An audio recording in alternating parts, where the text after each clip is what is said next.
5 ways to handle people who don't respect you. Stoic philosophy. All right, let's be honest. Ever notice how some people seem to enjoy pushing your limits? They interrupt, make passive-aggressive remarks, or act like your time, energy, and emotions are completely disposable. And somehow we're just supposed to smile, nod, and let it slide. Not anymore. If you're tired of tolerating people who don't respect you, this video is for you. Today I'm breaking down 5 brutally honest, maybe even slightly controversial ways to handle disrespect without losing your composure and without compromising your self-respect. So, buckle up, because by the end of this, you'll have every tool you need to make it crystal clear where your boundaries stand. Let's dive in. 1. The power of the silent stare. Let's kick things off with one of the simplest yet most effective techniques, the silent stare. Now you might be thinking, really? Just staring? Yes. Trust me, this works. When someone is blatantly rude or dismissive, nothing throws them off more than a long, calm, and completely unbothered stare. Here's why. People who disrespect others are usually fishing for a reaction. They want you to stumble over your words, get flustered, or lash out. Anything to drag you into their drama. They want to shake your confidence, to make you feel small.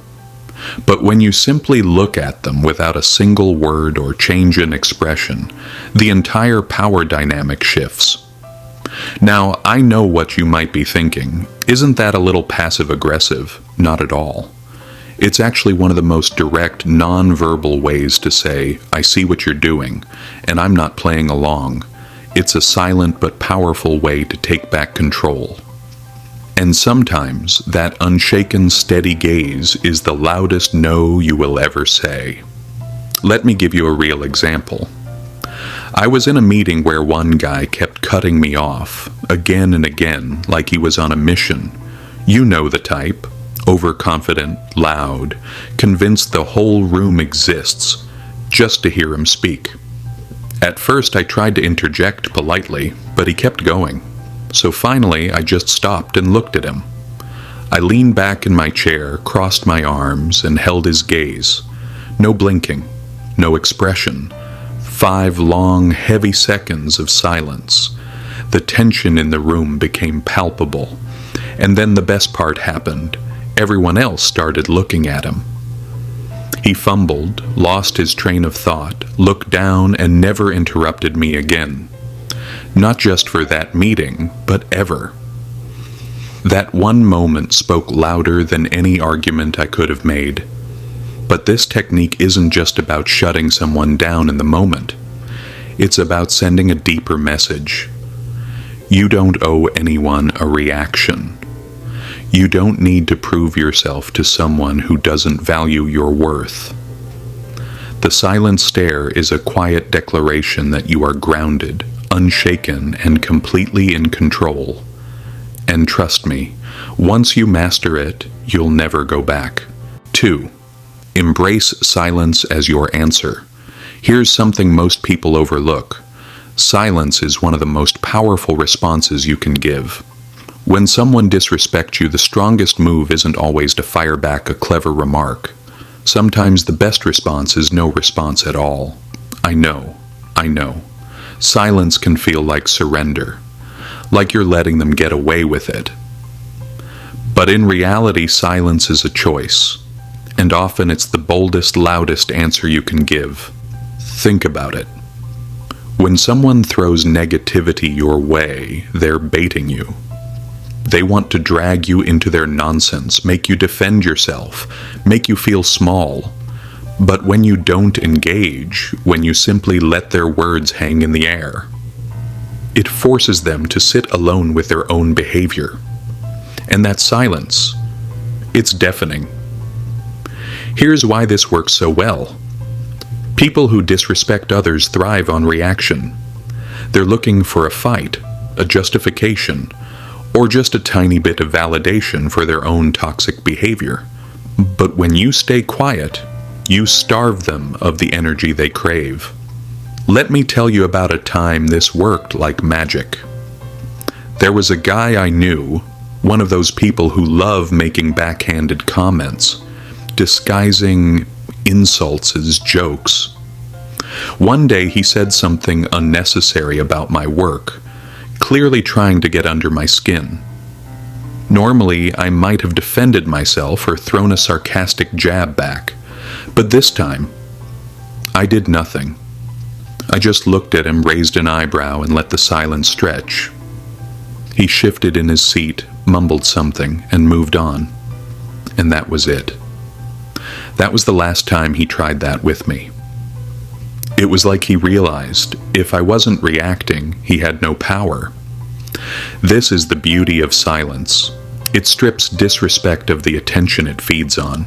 It's a way of saying, I'm not giving you my energy. And the more you practice it, the more you'll realize. Silence isn't weakness, it's control. 3. Stop explaining your choices. Now, this one's going to hit home for a lot of people. Stop explaining your choices. Seriously. How many times have you made a decision only for someone to immediately ask why? Why did you do that? Why didn't you go to that event? Why did you quit that job? Here's the truth. You don't owe anyone an explanation for how you live your life. People love to question choices, especially when they're not the ones making them. And let's be real. Most of the time they're not really trying to understand. They're trying to judge, to poke holes, to make you doubt yourself. And honestly, you don't have to play that game. I learned this lesson the hard way. When I switched careers from a stable, predictable job to something I actually loved, people lost their minds. The questions came flooding in. Why would you leave a stable career? How are you going to make it work? At first, I tried to explain, laying out my plans, justifying every step. But no matter what I said, it never seemed to satisfy them. Then one day I decided to stop. Someone asked, "But why would you do that?" And I just said, "Because I wanted to." And that was it. No extra details. No defense.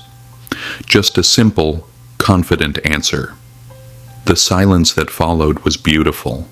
People didn't know how to respond because I had taken away their power to question my choices. And eventually, they just stopped asking. When you stop explaining yourself, you take back control. You show the world that your life isn't up for debate. You free yourself from the weight of other people's expectations, and let me tell you, nothing feels better than that. Here's the revised version with some extra details, expanded ideas, and a more natural flow, while keeping the essence of the original. Keep your distance. Let's be honest, sometimes the most effective way to deal with people who don't show you respect is to simply step back and create some distance. I know this might sound a little harsh or even cold, but here's the reality check. Not everyone deserves a front row seat in your life. If someone consistently disrespects you, one of the healthiest actions you can take is to protect yourself by creating space between you and them.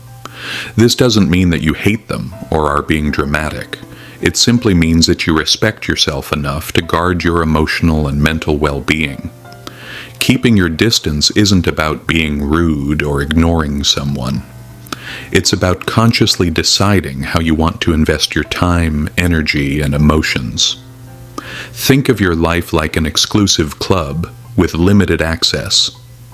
Not everyone gets a VIP pass. Now, if there's someone who keeps crossing your boundaries, belittling you, or just radiating negativity, why on earth would you keep them close? It's absolutely okay to step back. In fact, it's essential for your well-being.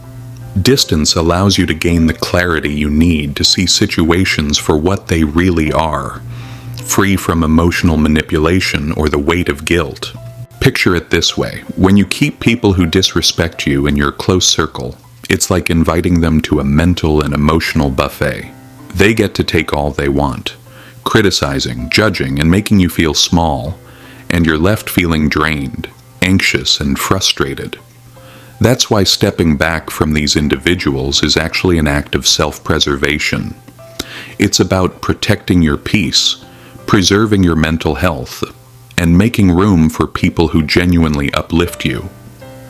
Letting go of the guilt around distancing yourself can be liberating.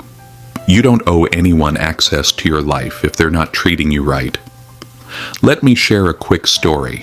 I once had a friend who would find a way to criticize everything I did, from my career choices to my relationships, and even my taste in music. At first I thought, well, that's just how they are. Maybe I'm overreacting.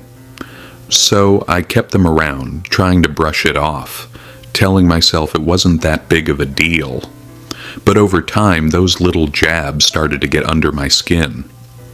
I found myself walking on eggshells, always preparing for the next criticism or sarcastic remark. One day, I had enough. I didn't make a big deal about it or confront them. I simply began limiting my time with them. Instead of seeing them every week, I started seeing them maybe once a month. And you know what? I felt lighter. I felt freer. In that space, I realized how toxic the friendship had become. Giving myself distance allowed me to gain clarity and see that I deserved better. I needed friends who would build me up, not tear me down. Here's the thing. Some people will tell you that distancing yourself is selfish. They might say, but they're family, or you've been friends for years. It's uncomfortable to admit that someone close to you is just no good for you. Society teaches us to be loyal, forgiving, and nice, but at what cost? Here's a little secret. Protecting your peace is not selfish. It's necessary. You're not here to be anyone's emotional punching bag or constant source of validation. Sometimes the best way to show someone you've had enough is simply by stepping back. Here's where it gets deep. Keeping your distance is a powerful reminder that you are your own priority. You don't have to play the role someone else has assigned to you. You don't owe anyone access to your mind, your time, or your emotions. When you put a little space between yourself and people who disrespect you, you are making a statement that your well-being comes first. And that's not just self-care, it's self-respect. Distance also gives you the opportunity to refocus on the relationships that truly matter, the ones that genuinely uplift you. Think about it. The more time you spend with people who respect you, the more confident and fulfilled you'll feel. On the other hand, the less time you spend with those who tear you down, the less room they have to affect your thoughts, your mood, or your life. I used to feel guilty about distancing myself from people, even when they weren't treating me well. I'd wonder, what if they think I don't care? Or maybe I'm overreacting. But over time, I realized that distancing myself wasn't just about removing negativity, it was about creating space for growth. I started giving myself permission to distance from people who disrespected me, and that brought a new kind of freedom. I had more energy, more peace, and a clearer understanding of the kind of people I wanted in my life. So here's my challenge to you. Think about the people in your life who consistently disrespect you, who make you feel small, drained, or anxious. Then ask yourself, do they really deserve that much access to your energy? Hold your head high. All right, let's dive into an old school classic that never goes out of style. Holding your head high. I know this might sound like simple advice, but trust me, this one is pure gold when you're dealing with people who don't respect you. Here's the deal. When someone is disrespectful, they want to make you feel small. They want you to doubt yourself, lower your gaze, and shrink into the background. But when you stand tall and hold your head high, you're silently declaring, I know exactly who I am, and nothing you say or do will make me feel any less. There's a power in this confidence that disrupts people who thrive on disrespect. Why? Because they want to believe they're above you, that they have something over you. When you refuse to let their disrespect touch you, when you literally stand taller and keep your head held high, you're showing them that they don't have the power to bring you down. You are unbreakable, and people who feed off of disrespect have no idea what to do with that. It throws them off balance and forces them to question their own power, not yours. I remember a time when I was constantly dealing with someone who couldn't resist throwing little insults my way every time we met. They'd always have some snarky comment or an attempt at humor that felt more like an attack. I tried brushing it off, but honestly, it started to get to me. I began to dread being around them, always feeling like I had to defend myself. One day I decided I was done feeling small. I showed up with my shoulders back, head high, and every time they threw one of their little comments at me, I looked them straight in the eye, smiled, and kept moving forward. And you know what happened? They started backing off.